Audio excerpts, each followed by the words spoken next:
Seigneur, nous te rendons toute la gloire. Nous sommes là pour t'adorer. Lumière du monde, comme un phare brille dans la nuit. Ouvre mes yeux, je veux voir.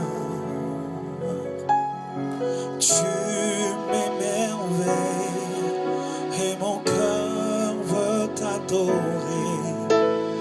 Vivre ma vie près de toi. Lumière du monde, comme un phare brille dans la nuit. Ouvre mes yeux, je veux voir. Tu m'émerveilles et mon cœur veut t'adorer. Vivre ma vie près de toi.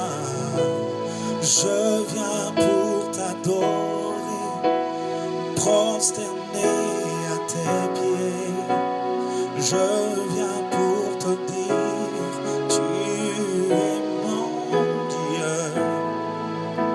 Car tout en toi est beauté, splendeur et majesté. Tout en toi est merveille. Oh, pour moi, je ne pourrais imaginer le prix payé pour mon péché. Je ne pourrais imaginer le prix payé pour mon péché. Je ne pourrais imaginer le prix payé pour mon péché. Je ne pourrais imaginer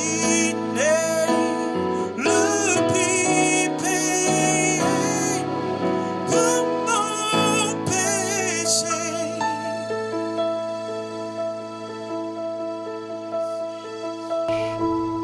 Alléluia. Gloire à Jésus. Shalom bien-aimés, recevez la grâce et la faveur de notre Seigneur Jésus. Ce jour, c'est encore un honneur d'être avec vous pour votre émission Connexion. Ce temps, cette plateforme au travers de laquelle nous venons nous abreuver à la source intarissable. Cette plateforme et cette émission au travers de laquelle nous venons connecter notre cœur à celui de notre Père. Nous venons connecter notre cœur au trône du Dieu vivant. Bien-aimés, nous sommes ce jour réunis pour encore apprendre, écouter le Seigneur nous parler, nous conduire et nous exhorter. Nous sommes aujourd'hui en train d'aborder et de terminer notre série d'exhortations sur la reconnaissance. Souvenez-vous que depuis quelques semaines, nous avons commencé une étude sur ce thème, la reconnaissance, et nous avons vu les 3 implications de la reconnaissance. Et aujourd'hui, nous allons voir la 4e et la dernière implication. Nous avons vu les 3 premières implications, la première qui était que la reconnaissance emmenait Dieu à décider de notre sort. Et la deuxième implication était que la reconnaissance emmenait Dieu à nous distinguer. La troisième implication de la reconnaissance, on a vu pour cette troisième implication que la reconnaissance emmenait Dieu à décider, à revoir les décrets sur notre vie. Et pour ce jour, nous allons voir donc la 4e implication qui est que la reconnaissance fait descendre la gloire ou la puissance de Dieu dans notre vie et nous libère. Donc je reprends, la quatrième implication de la reconnaissance fait descendre la gloire ou la puissance de Dieu dans notre vie et nous libère. Et pour ce faire, nous allons donc lire le livre des Actes des Apôtres dans le chapitre 16, du verset 16 au verset 26. Donc nous lisons ensemble la parole de Dieu. Comme nous allions au lieu de prière, une servante qui avait un esprit de python et qui en devinait procurait un grand profit à ses maîtres, vint au-devant de nous et se mit à nous suivre. Paul et nous, elle criait, « Ces hommes sont les serviteurs du Dieu très haut, et ils vous annoncent la voie du salut. » Elle fit cela pendant plusieurs jours. Paul, fatigué, se retourna et dit à l'esprit, « Je t'ordonne au nom de Jésus-Christ de sortir d'elle. » Et il sortit à l'heure même. Les maîtres de la servante, voyant disparaître l'espoir de leur gain, se saisirent de Paul et Silas et les traînèrent sur la place publique devant les magistrats. Ils les présentèrent aux prêteurs en disant, « Ces hommes troublent notre ville. Ce sont des Juifs qui annoncent des coutumes qu'il ne nous est permis de recevoir ni de suivre, à nous qui sommes Romains. » La foule se souleva contre eux et les prêteurs, ayant fait arracher leurs vêtements, ordonnèrent qu'on les bâtît de verges. Après qu'on les eut chargés de coups, ils les jetèrent en prison, en recommandant aux geôliers de les garder sûrement. Les geôliers ayant reçu cet ordre, les jeta dans la prison intérieure et leur mit les ceps aux pieds. Vers le milieu de la nuit, Paul et Silas priaient et chantaient les louanges de Dieu. Les prisonniers les entendaient. Tout à coup, il se fit un grand tremblement de terre, en sorte que les fondements de la prison furent ébranlés. Au même instant, toutes les portes s'ouvrirent, les liens de tous les prisonniers furent rompus. Gloire au Seigneur. Bien-aimés, nous savons tous que notre mission à cœur, c'est de nous permettre ou de nous aider, ou notre mission consiste à développer une intimité, à développer notre intimité avec le Seigneur. Mais nous savons tous que le cœur qui est le centre de toute intimité, de passion et d'amour doit être dans un état de disposition afin de pouvoir véritablement expérimenter cette intimité. C'est la raison pour laquelle nous prenons la peine de faire un travail de guérison intérieure afin que cela nous rapproche davantage de notre Dieu et de bénéficier d'une intimité avec notre Dieu, une intimité de mise. Mais nous sommes tous d'accord que ce traitement ne peut se faire que sur la base d'un processus. Et l'un des éléments que nous sommes en train de voir, c'est la reconnaissance. Plus nous témoignons de la reconnaissance à notre Dieu, plus nous accélérons le processus de guérison. Et dans ce cas, bien-aimés, la Bible nous parle de Paul et Silas, qui, arrivés sur le territoire de Philippe, étaient en train de faire l'œuvre de Dieu. La Bible nous enseigne qu'une femme qui était animée d'un esprit de python, qui auparavant s'était alliée avec ses maîtres, histoire de trouver un moyen pour faire arrêter Paul et Silas. La Bible dit que cette femme, pendant des jours, était derrière eux. C'est vrai que cette femme, bien qu'elle était en train de dire, qu'elle était d'une manière ou d'une autre en train de confirmer le fait que Paul et Silas étaient dans la vérité, mais étaient animés d'un esprit qui n'honorait pas le nom de Dieu, un esprit de Python. Et la Bible nous enseigne que, bien aimé, pendant plusieurs jours, cette femme était derrière Paul et Silas. À la limite, je dirais en train de les importuner. Et voilà que Paul, ayant assez de cet esprit, ou des manifestations de cet esprit, Paul va recommander à cet esprit de libérer cette femme. Chose qui va se faire par la puissance de Dieu. Mais c'était là ce que ceux qui en voulaient, ou leurs ennemis, attendaient pour les accuser. Et qu'est-ce qui va se passer? La Bible dit que Paul et Silas vont être arrêtés. Ils vont subir un certain nombre d'injustices, tant émotionnelles que physiques. Ils vont être jetés en prison. Mais ces derniers ne se sont pas arrêtés à leur souffrance. Ces derniers ne se sont pas contentés de juste se plaindre ou de murmurer de leur situation. Mais la Bible dit qu'au lieu de se limiter à ce qu'ils étaient en train de vivre, ces derniers vont lever la voix vers Dieu et commencer à témoigner de la reconnaissance à Dieu, malgré tout ce qu'ils étaient en train d'endurer.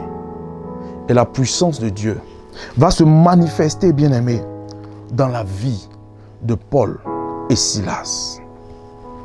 Bien-aimés, le cas de Paul et de Silas est semblable à ce que beaucoup de personnes vivent ou ont vécu. Et comme je le disais tantôt, Paul et Silas ont été victimes d'injustices émotionnelles et physiques. Nous allons voir un peu ce que nos bien-aimés ont vécu.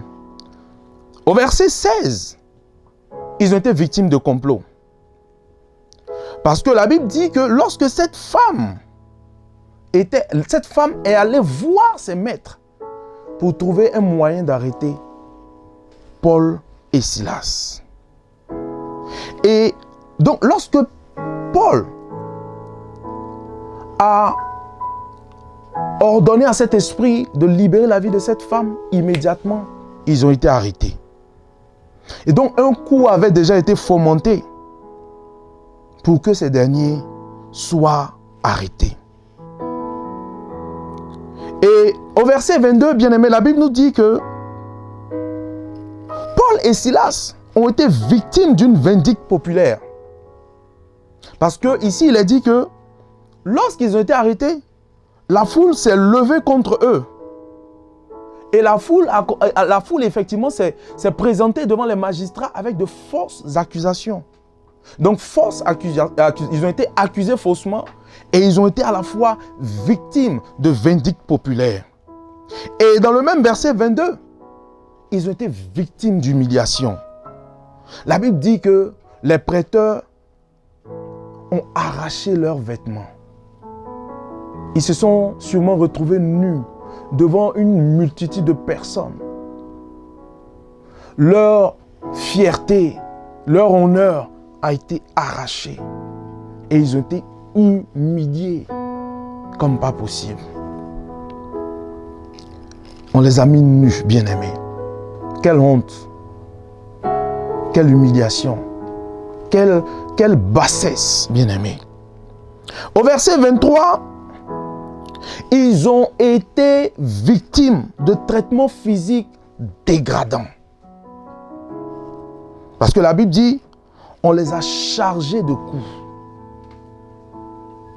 Ils ont subi la méchanceté des hommes, bien-aimés. Et donc tout cela a consisté ou pouvait consister à créer de grandes blessures émotionnelles.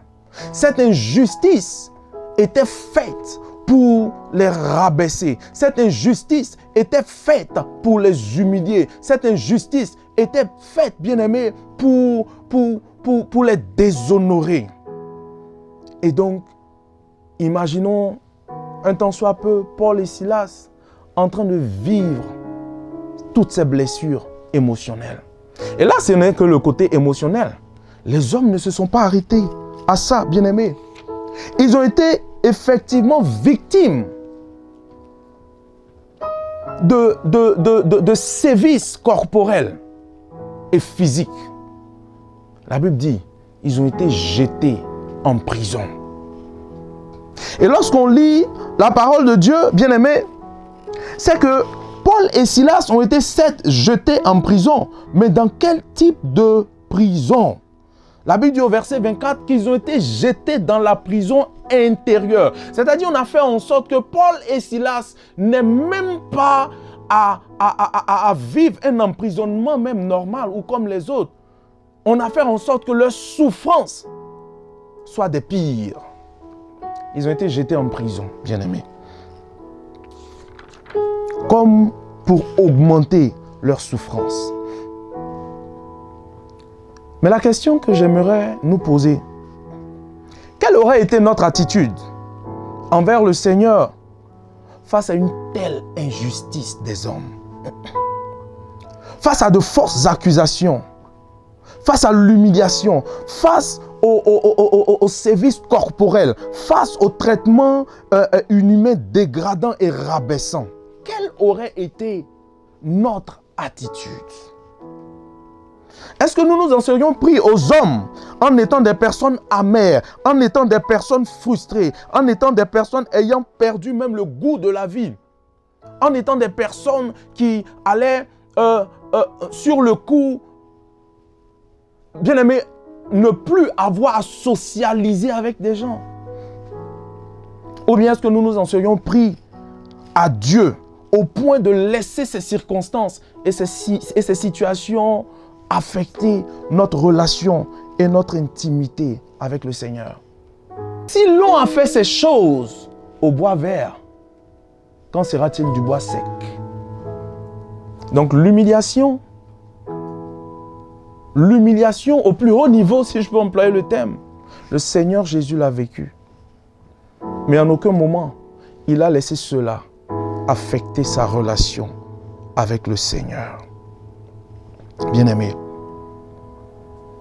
Paul et Silas, alors qu'ils étaient au plus fort de leur souffrance émotionnelle, aussi émotionnelle que physique, bien-aimés, parce qu'ils ont été battus de verge, parce qu'ils ont été jetés dans la prison intérieure, ont donné un sens à la parole de Dieu en Psaume 34, au verset 5 ou au verset 6 dans certaines versions, qui dit que lorsqu'on tourne vers lui les regards, on a le visage qui est rayonnant de joie et l'on ne se couvre point de honte.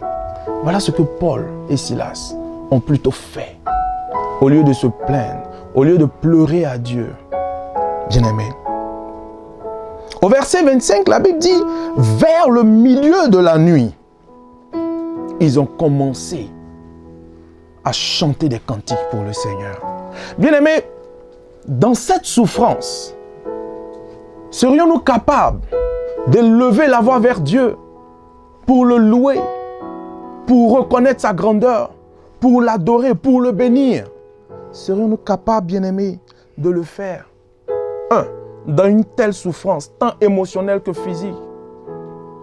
Et de deux, bien-aimés, la Bible dit, vers le milieu de la nuit. Dans le milieu de la nuit, on n'est intéressé que par une seule chose, c'est dormir. Au milieu de la nuit, on est fatigué.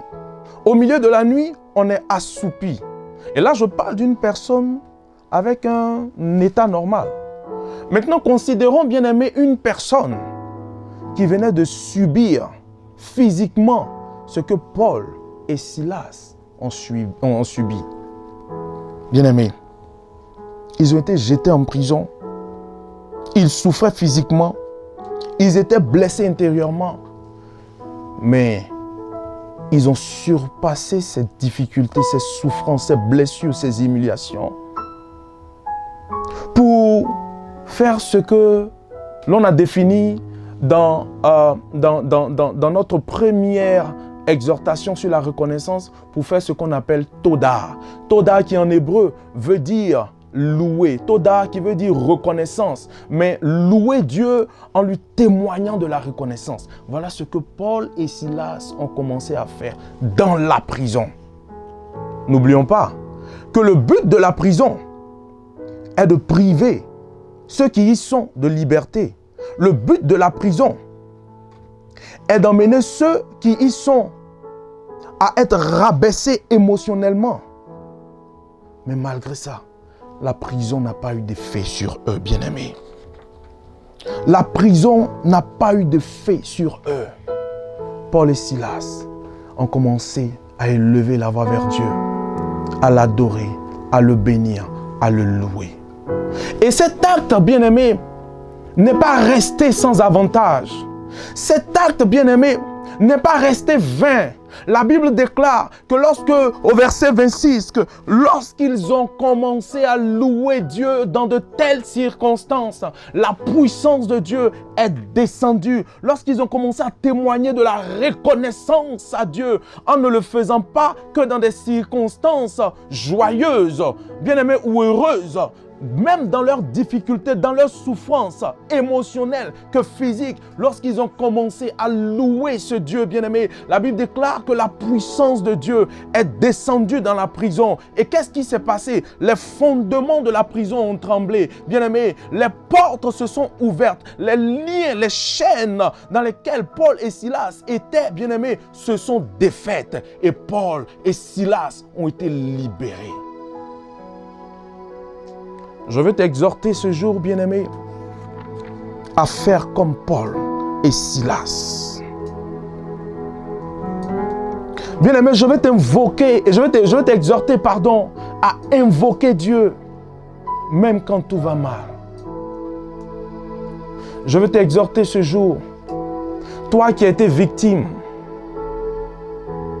d'humiliation, de rejet, de rabaissement, toi qui as été victime des pires souffrances émotionnelles, toi qui as même été victime de toutes sortes de sévices corporels et qui aujourd'hui a perdu goût à la vie, au point où, bien-aimé, ta relation avec le Seigneur est en train de prendre un coup parce que ton passé à chaque fois te tire vers ces choses que tu as vécues. Je vais t'exhorter à faire comme Paul et Silas. Que le Saint-Esprit te soutienne, que le Saint-Esprit t'assiste et t'anime de force à pouvoir aller au-dessus et au-delà de ces choses, de ces circonstances, de ces difficultés, de ce passé noir, de cette page noire de ton passé, et à pouvoir témoigner de la reconnaissance à Dieu, à pouvoir le louer. C'est ainsi, bien-aimé, que tu verras la gloire de Dieu. C'est ainsi, bien-aimé, que tu verras la puissance de Dieu descendre dans ta vie et te libérer de ce passé douloureux et te libérer de cette page noire et te voir te rapprocher davantage de ton Dieu afin de développer une intimité qui te permettra d'expérimenter ce Dieu qui veut être pour toi comme un Père. Que le Seigneur bénisse sa parole. Que le Seigneur se glorifie dans sa parole. Nous allons pendant un moment prier le Seigneur afin que cette parole se manifeste puissamment dans notre vie. Alléluia. Merci Jésus. Alléluia. Seigneur, quand je te loue, peu importe mes réalités, ta vérité se manifeste dans ma vie. Seigneur, quand je te loue, peu importe mes faiblesses, ta force et ta puissance deviennent mon partage. Je veux t'adorer, t'élever, t'exalter. Je veux t'adorer, t'élever, t'exalter. Je veux t'adorer, t'élever, t'exalter. Je veux t'adorer. Seigneur, je veux te lever. Seigneur, je veux t'exalter, Père. Quelles que soient mes circonstances, Seigneur, quel que soit ce que je vis, Seigneur, quel que soit ce que les hommes éternels m'ont fait vivre, Seigneur, quel que soit, Seigneur, oh, tout ce que mon passé éternel, mon Dieu, me montre aujourd'hui, je veux, Seigneur, oui, t'adorer, Seigneur, je veux te louer, Seigneur, merci, Jésus,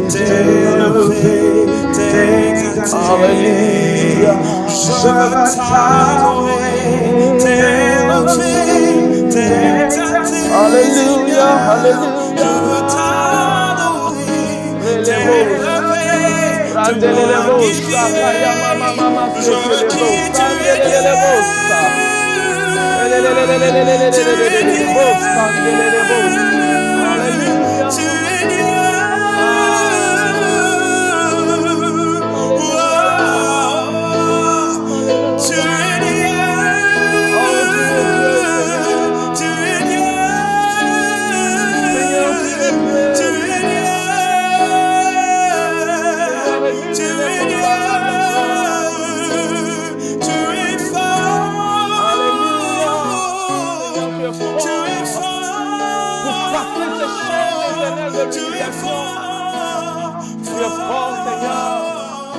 casser ces chaînes éternelles de l'emprisonnement des hommes. Seigneur, tu es fort pour casser, éternel, mon Dieu, cette souffrance émotionnelle. Tu es fort, tu es fort, tu es fort, tu es fort, Seigneur. Alléluia. Tu brises les chaînes. Lorsque je te loue, tu brises les chaînes. Alléluia. Tu limites les barrières, les verrous de fer. Merci Jésus. Merci quand Jésus. je te loue, quand Alléluia. Merci Seigneur. Père éternel, ta parole déclare, Seigneur, dans le psaume 50 au verset 15. Tu dis, et invoque-moi le jour de la détresse. Je te délivrerai et tu me glorifieras. Seigneur, ce matin, tes enfants sont dans ta présence, Seigneur. Seigneur, avec le poids, Seigneur, avec le boulet, avec le fardeau, Seigneur, de tout ce qu'ils ont vécu comme humiliation, de tout ce qu'ils ont vécu, Seigneur, comme souffrance émotionnelle, comme injustice, Seigneur, comme méchanceté de la part des hommes. Seigneur, il nous est difficile, Père, de nous en défaire, Éternel, de ces liens, de ces chaînes, Éternel, mon Dieu, de ces situations douloureuses, Éternel, dues à la méchanceté et à l'injustice des hommes. Seigneur, comment rentrer dans cette présence? Comment parler, Seigneur, d'intimité avec toi, avec tout ce que nous avons vécu? Mais ta parole est réelle, ta parole est vraie, ta parole éternelle est la vérité. Elle dit de t'invoquer, même quand tout va mal, même quand nous souffrons, même quand, Seigneur, nous n'avons plus envie, même, Seigneur, de te louer. Et tu dis, Seigneur, dans ces moments, le jour de la détresse, Seigneur, lorsque nous t'invoquons, Seigneur, tu nous délivres. Père, ce matin, je veux te prier pour quelqu'un, Seigneur, qui, Père, n'a même plus goût à la vie, Seigneur. Quelqu'un qui, chaque jour, éternel, mon Dieu, est rappelé par ce passé, Seigneur, qu'il a vécu. Seigneur, qui même actuellement, Seigneur, est en train de vivre l'injustice, Seigneur. Je prie, Père, que tu armes cette personne de force, que tu saignes cette personne de force, Seigneur, par la vertu et la puissance du Saint-Esprit, Seigneur, afin que, Père, nous puissions, Seigneur, comme l'aigle, voler au-dessus de la tempête, des vents violents, Seigneur, Père, afin de pouvoir véritablement, Seigneur, élever la voix vers toi, surpasser, oublier, Seigneur, les souffrances passées, Seigneur, élever la voix vers toi, te témoigner notre reconnaissance, te bénir, te glorifier, afin de voir, Seigneur, ta puissance et ta gloire se manifester dans notre vie. Et que quelqu'un, Seigneur, au travers de ce moment, oui, Jésus, soit libéré de cette prison émotionnelle. Soit libéré, Seigneur, de cette injustice des hommes. Afin, Père, d'établir une relation de père à fils avec toi. Merci, Jésus. Que la gloire et l'honneur te soient accordés. Béni soit ton nom, Père. Alléluia. Sois béni, bien-aimé. J'espère que vous avez été visités. J'espère que vous avez été bénis au travers de ce moment. Nous nous retrouverons la semaine prochaine pour un moment spécial d'adoration. Parce que le Seigneur nous a mis à cœur que maintenant, à partir d'aujourd'hui, qu'au bout d'un certain temps, c'est-à-dire après une série d'exhortations, ou le dernier lundi du mois, le Seigneur nous a mis à cœur de passer plus de temps dans l'adoration, dans la prière. Et donc le lundi prochain, nous allons avoir un temps de prière, un temps d'adoration qui sera basé sur le thème que nous avons vu ces derniers temps, c'est-à-dire la reconnaissance. Que le Seigneur te bénisse, bien-aimé. Je veux encore te faire comprendre quelque chose, bien-aimé, que la reconnaissance à Dieu, indépendamment de ce que nous vivons, accélère notre processus de guérison. Et cela nous emmène davantage auprès du trône. Que le Seigneur vous bénisse. Bonne semaine à vous et à très bientôt. Shalom et paix dans vos foyers.